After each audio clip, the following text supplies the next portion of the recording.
Hey guys, Brian delivers you the goods here. I'm returning to you tonight for this next review. I'm sorry that I didn't get around to it sooner. I know I just released a members only video for Godsmack's self-titled album, and if you have not been able to watch it, you have to unfortunately pay $2.99 to $9.99 in order to watch it. Around that range, it doesn't matter what price, but that's what you have to pay in order to watch that review.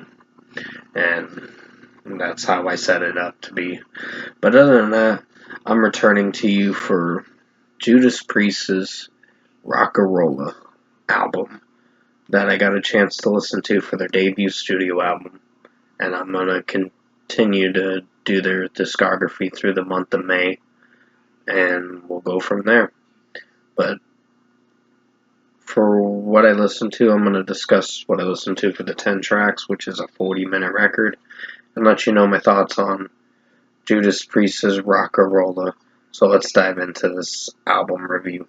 Now it starts with One for the Road, which is not really that great. I mean, I tried liking it, but it just, I don't know, there was something about it that Rob Halford's vocals wasn't really doing it for me too much. And I don't know, with how he was singing it at times, it was kind of on the fence with me. But other than that, the track is kind of disappointing. So 2.75 out of 5 for this one. It's kind of a letdown.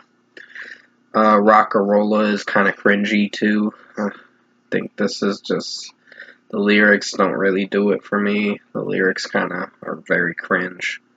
And just how the track sounds is just not really something I'm interested in. So yeah, Rocka Rolla is a disappointing song, and I think it was a single as well.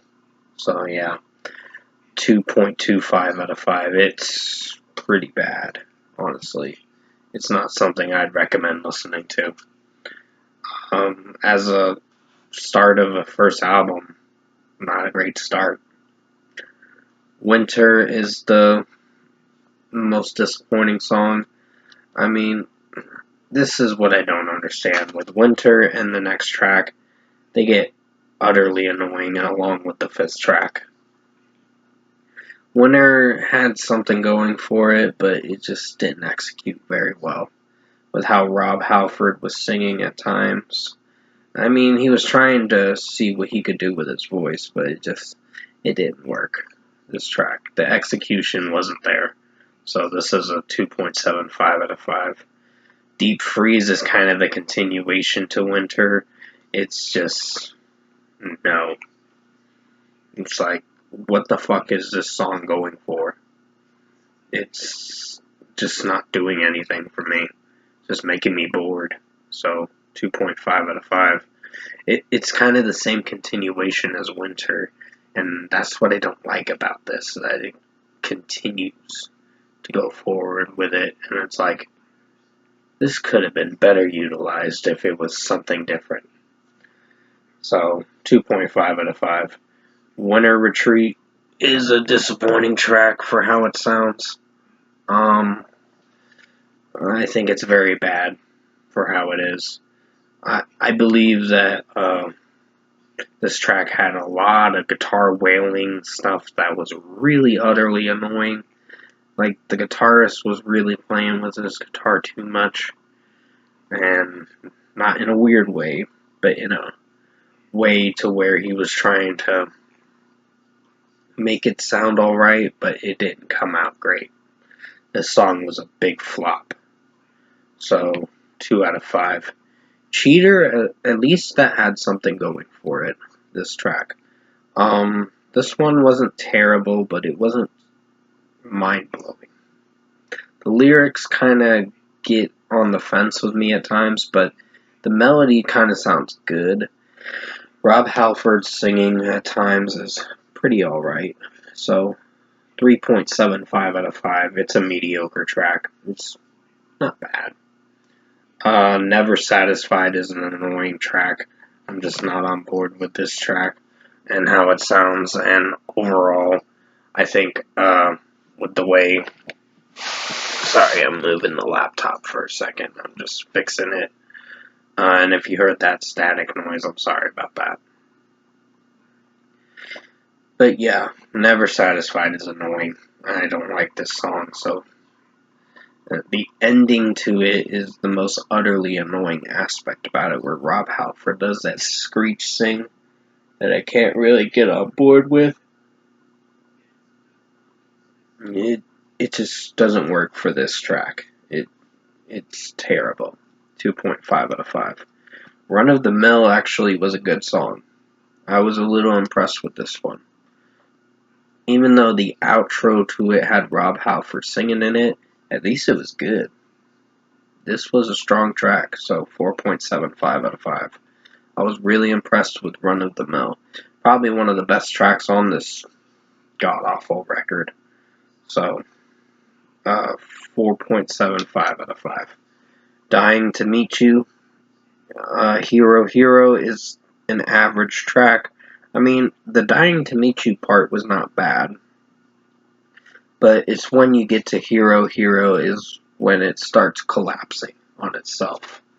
And it just sounds chanty. It sounds too cringy with the melody. I'm just not feeling for it. So 3.5 out of 5. Average song, but not one of the best. Caviar and Mess instrumental is a pretty good instrumental in its own way. I'd give it a 4.75 out of 5 for this one.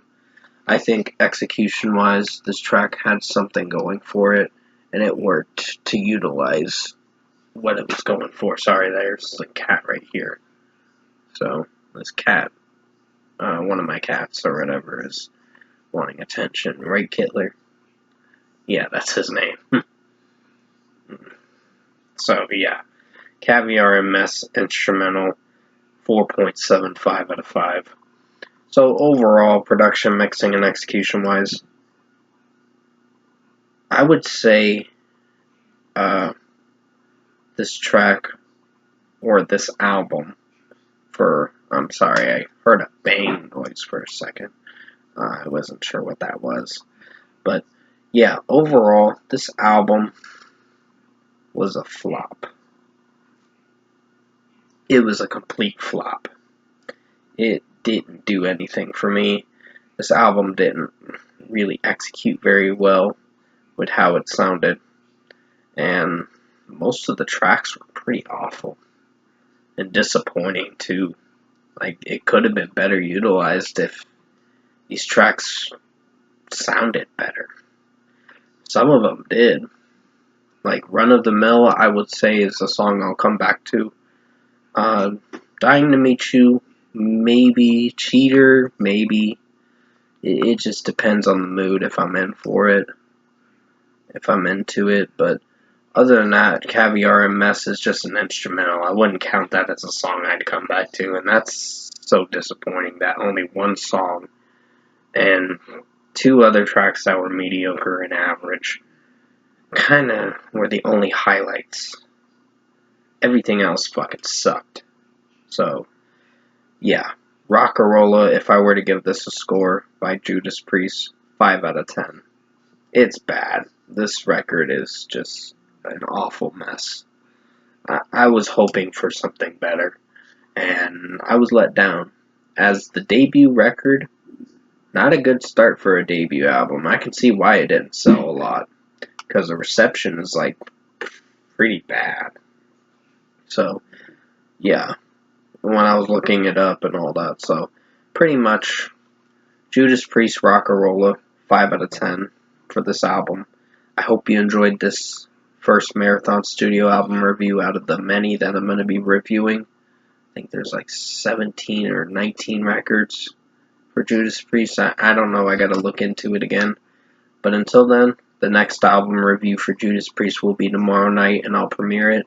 This is premiering tonight at midnight, so stay tuned for this.